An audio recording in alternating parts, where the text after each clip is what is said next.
Wait எச்சாகி போய் fluid remove பண்ணிவிட்டு வர்றதெல்லாம் ஒரு சாதனையான்ட்டு அவங்களுக்கு அது சாதனையாக இல்லாமல் இருக்கலாம். என்னை பொறுத்த வரைக்கும் அது ரொம்ப பெரிய வேதனைங்க. அது ரிமூவ் பண்ணும்போது நார்மலாக இருந்தால் பரவாயில்ல, உடம்புல பிபி எச்சாகவும் கம்மியாயிருச்சுன்னா ஃப்ளூயிட் சுத்தமாக ரிமூவ் பண்ண முடியாது. இப்போ பிபி கம்மியாயிடுச்சுன்னா கிளாட் ஆகி இந்த பிஸ்டுலாவே ஃபெயிலியர் ஆயிரும். அதுக்கப்புறம் என்ன ஆகும், பிபி அதிகமாகிடுச்சுன்னா தலைவலியிலே உயிர் போயிடும். கை கால் இழுத்துருச்சுனாலும் வெயிட் கம்மி பண்ண மாட்டாங்க, ஃபுல்லாத்தையும் கட் பண்ணிவிட்டு வெறும் டயாலிசர் மட்டும் பிளட்டை க்ளீன் பண்ணுறதுக்கு மட்டும்தான் ஓடும். அதனால் அவங்களுக்கு அது ஈஸியாக இருக்கும். டயாலிஸ் பேஷண்ட் பொறுத்த வரைக்கும் டயாலிஸ் பண்ணுறதே பெரிய கஷ்டம்தான் என்னையை பொறுத்த வரைக்கும் நான் சொல்லுவேன். ஏன்னா ஒரு சின்ன ஊசிக்கே பயந்து இது பண்ணவா. இப்போல்லாம் இந்த கையை பாருங்கள், 2 மாட்டு ஊசி மாதிரி இருக்கும். அதை போடுறதுக்குள்ளே அவ்வளோ சாமியை உட்காந்து கும்பிடுவேன்.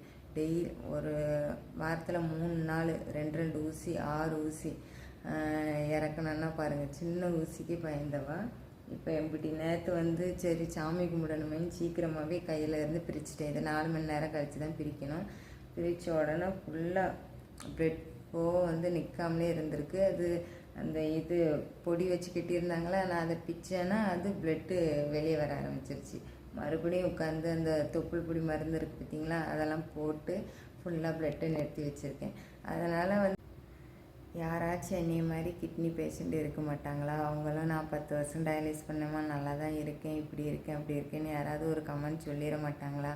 இல்லைன்னா நான் எப்படி 6 வருஷம் வெயிட் பண்ணேன், எனக்கு கிட்னி கிடச்சிருச்சு, நான் இப்போ கவர்மெண்ட் மூலமாக வச்ச கிட்னியை வச்சுட்டு நான் நல்லா தான் இருக்கேன் அப்படின்ட்டு யாராவது சொல்ல மாட்டாங்க கமெண்ட்டில்? சரி, நம்மளுக்காண்டி யாராச்சும் ப்ரே பண்ண மாட்டாங்களா? நம்ம ப்ரேயரை தான் சாமி ஏற்றுக்கலை.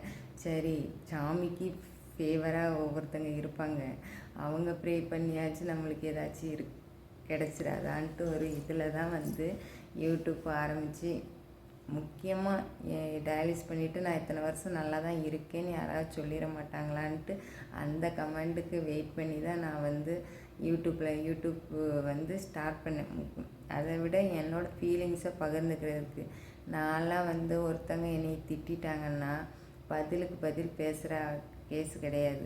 அதை நினச்சி நம்ம அந்த இடத்துல இப்படி பேசியிருக்கணும்னு நினச்சி மாதக்கணக்கில் என்னைக்குள்ளே நானே பேசிக்கிட்டு இருக்கிற கேஸு. இப்படி இருந்தே எனக்கு பிபி தெரியாமல் உடம்பு கெட்டு போயிடுச்சு. அதே மாதிரி என்னைய மாதிரி நிறைய பேர் இருப்பாங்க. ஒருத்தங்க திட்டிட்டு கூட போவாங்க, பதிலுக்கு பேச தெரியாமல்.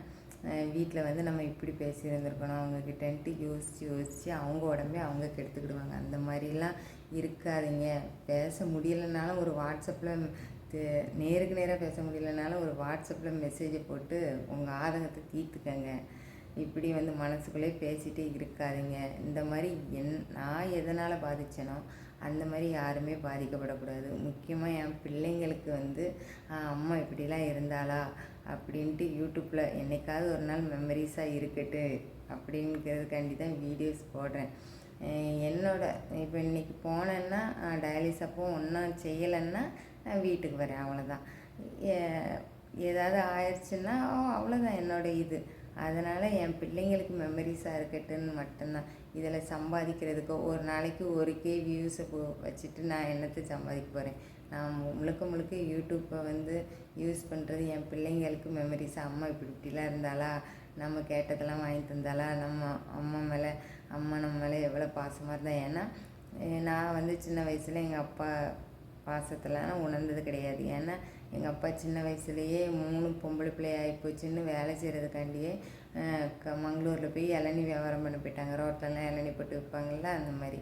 நாங்கள் சின்ன வயசில் ஊரில் ஆடு மாடு மேய்ச்சி, எங்கள் ஊரில் முந்திரி பழம் பறிப்பாங்க.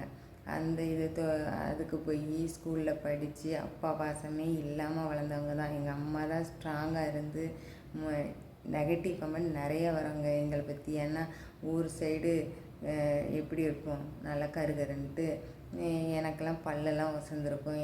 என்னை பல்லை வச்சு கிண்டல் பண்ணுவாங்க. என் பேரை வச்சு, எனக்கு ஆம்பளை பையன் பேரை வச்சுருக்கிறனால பேரை வச்சு கிண்டல் பண்ணுவாங்க. எங்கள் உருவத்தை வச்சு நான் 3 வரிசையாக போகுது பாரு அப்படின்னு சொல்லிட்டு எங்கள் அம்மா அவ்வளோ கிண்டல் பண்ணியிருக்காங்க. ஆண் வாரிசு இல்லைன்னு கிண்டல் பண்ணியிருக்காங்க. அதெல்லாம் மீறி எங்கள் அம்மா எங்களை ஸ்ட்ராங்காக வளர்த்து நல்லா படிக்க வச்சு, நாங்கள்லாம் 3 பேருமே நல்லா தான் படிப்போம். படிக்க வச்சு எங்கள் அம்மா தான் ஸ்ட்ராங்காக இருந்து வளர்த்தாங்க. நிறைய நெகட்டிவ் கமெண்ட்டை பார்த்து வளர்ந்து உள்ளே வச்சு பிள்ளைங்க நான் என்ன பண்ணாலும் அது நெகட்டிவ் கமெண்ட் தான் போடுவேன். நெகட்டிவாக தான் பேசுவாங்க. நான் ஒல்லியாக இருந்தாலும் அங்கே பாரு திங்காமல் ஒல்லியாக இருக்கா, வெள்ளையாக இருந்தால் என் ரத்தம் எல்லாமே வெள்ளையாக இருக்கா, இப்படி நான் எப்படி இருந்தாலுமே நெகட்டிவை பார்த்து அவங்கக்கிட்ட திருப்பி பதில் சொல்லாமல் மனசுக்குள்ளே வச்சு புழுங்கி என் உடம்பை நான் கெடுத்துக்கிட்டது தாங்க இது. அதனால் நெகட்டிவ் கமெண்ட் பண்ண அந்த அண்ணனுக்கு அது ஒரு பெரிய சாதனையாக இல்லாமல் இருக்கலாம். அது எனக்கு பெரிய வேதனையும் சாதனை தான். நான் அதிலேருந்து வர்றேன்னா எனக்கு அது சாதனை தான். ஏன்னா ஒவ்வொருத்தங்க ஈஸியாக டயாலிஸ் பண்ணிட்டு வரலாம். ஆனால் என் பாடி அப்படிலாம் கிடையாது. ஒன்று பிபி ஆயிரும், தலைவலியிலேயே 4 மணி நேரம் படுத்திருப்பேன். இல்லைன்னா பிபி கம்மியாயிருச்சுன்னா ஹார்ட்டு படப்படன்னு அடிச்சுக்கிட்டு ஒரு மாதிரி வந்து வெயிட்டை கட் பண்ணி விட்ருவாங்க. அதுக்கப்புறம் அந்த வெயிட்டை அடுத்த இதோடு சேர்ந்துடும். வெயிட்டு சேர மூச்சு திணறல் ஒரு நாள் வந்துடும். மூச்சு திணறல் வந்துடுச்சுன்னா சீக்கிரமாக போய் டயாலிஸ் பண்ணிட்டோன்னா பிரச்சனை இல்லை. லேட் பண்ணிட்டோன்னா ஆல்ரெடி ஒரு அட்டாக் வந்துருச்சு எனக்கு. இந்த மாதிரி அடுத்த அட்டாக் வரதான் செய்யும். அதனால் இந்த யூடியூப் வந்து எனக்கு வந்து முக்கியமாக இப்போதைக்கு எனக்கு தேவை வந்து பாசிட்டிவ் கமெண்ட் மட்டும்தான். நீங்கள் என்ன நினச்சிக்கிட்டாலும் பரவாயில்ல. எனக்கு ப்ரே பண்ணுறதெல்லாம் எனக்கு அவ்வளோ சந்தோஷமாக இருக்குது. எனக்காண்டி எல்லோரும் ப்ரே பண்ணுறது எனக்கு வந்து இந்த பாசிட்டிவ் கமெண்ட் தான். அம்மா நான் டயாலிஸ் பண்ணுறேன், இவ்வளோ நாள் இருக்கதாம்மா செய்கிறேன், கவலைப்படாத. இந்த ஒரு பாசிட்டிவ் கமெண்ட்டு நீ நல்லாதாம்மா இருப்பேன். இந்த மாதிரி பாசிட்டிவ் கமெண்ட் தான். இந்த டயாலிஸை பற்றி கிண்டலை பேசுகிறது இதெல்லாம் இருந்துச்சுன்னா நான் அந்த கமெண்ட் டெலீட் தாங்க பண்ணுவேன். ஏன்னா நெகட்டிவ் கமெண்ட் பார்த்து வளர்ந்து ஆல்ரெடி உடம்பு பறி கொடுத்தாச்சு. மறுபடியும் ஒரு யூடியூப்பில் வந்து இந்த மாதிரி ஆறுதல் தேட தான் ஆறுதலுக்காண்டி என் பிள்ளைகளுக்கு மெமரிஸ் சேர்க்குறதுக்காண்டியும் தான். இதுலேயும் வந்து நீங்கள் நெகட்டிவ் கமெண்ட்டு இந்த மாதிரி கிண்டலாக போட்டிங்கன்னா அது வந்து எனக்கு கஷ்டமாக தான் இருக்கும். அதனால் நான் அதை டெலீட் பண்ணிட்டேங்க. நீங்கள் அதை தப்பாக எடுத்துக்கிட்டீங்களோ கரெக்டாக எடுத்துக்கிட்டீங்களோ தெரியாது. என்னோடய மனநிலையிலேருந்து நான் வந்து சொல்லிட்டேங்க. இது சொல்கிறது தான் இந்த வீடியோ போட்டேன். ரொம்ப நன்றி சப்ஸ்கிரைப் பண்ணவங்களுக்கெலாம். எனக்கு சப்ஸ்கிரைபர் ஏற சந்தோஷமாக தான் இருக்குது. என்னை நம்பி ஏன்னா ஃபுல்லாக நெகட்டிவாகவே பார்த்து வளர்ந்தவாங்க. நான் உருவத்திலேருந்து எல்லாமே கிண்டல் பண்ணி ஏதோ எனக்காண்டி 4-5 பேர் ப்ரே பண்ணி அக்கா கவலைப்படாதீங்க இப்படிலாம் சொல்கிறது வந்து ரொம்ப ஆறுதலாக இருக்குங்க.